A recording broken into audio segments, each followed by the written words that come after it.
Hey folks, welcome to week 7, Nonprofit 301. Woo, you made it! Well, almost you've made it. You still got a few days left. Notes to start the week.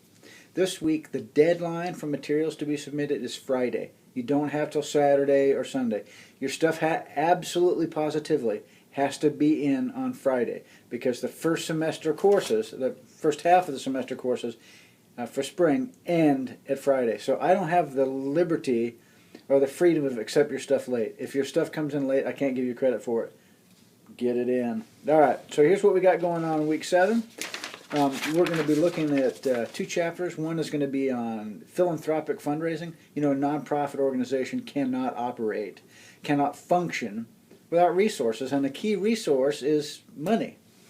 Yeah, you've heard that phrase or saying, money makes the world go round. Well, fundraising is an enormous responsibility, and it's time-consuming, and it's unnecessarily complicated, and in many ways it's kind of a frightening proposition for people in nonprofit circles to realize, hey, I've got to secure money to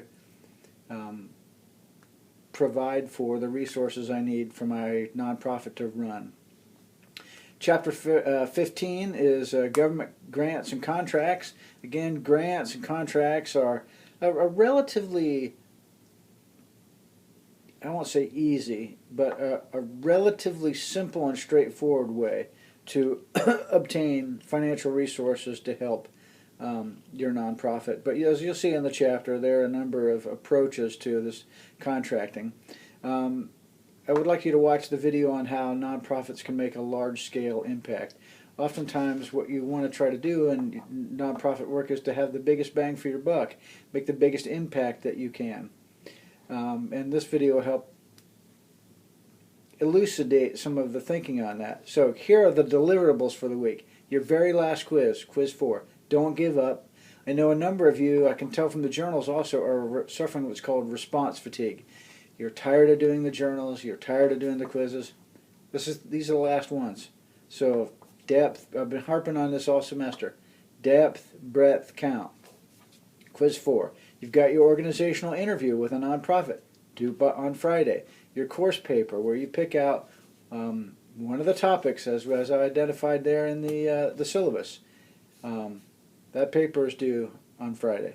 So if you've got any questions, you run into any difficulties, let me know. But Friday, the stuff's got to be turned in.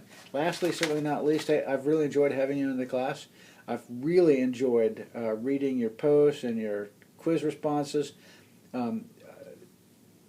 You've got a lot on the ball, and I'd like to see a number of you become nonprofit minors. I mean, your thinking about nonprofit is right on.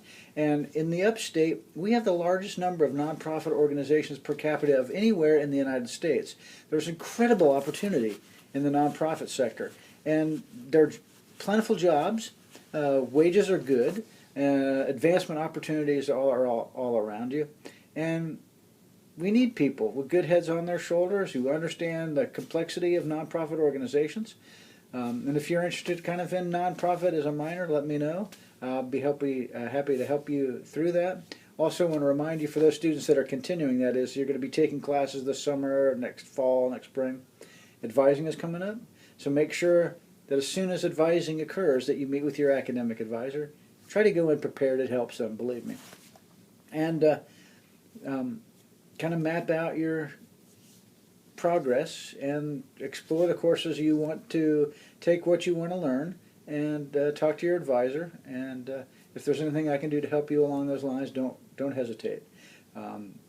Thanks a lot again. Thank you very much for taking this class. I really enjoyed it. Hope you've learned something. Try to put together a course that, well, may not have been overly enjoyable, at least was kind of realistic, and given you opportunities to think about what you've learned, not just regurgitate a bunch of facts and figures, but to really read and ponder and think, because that's kind of how we learn. At least that's the way I think we should learn. Anyway, best of luck to you, and hopefully I'll see you in other nonprofit classes. All right?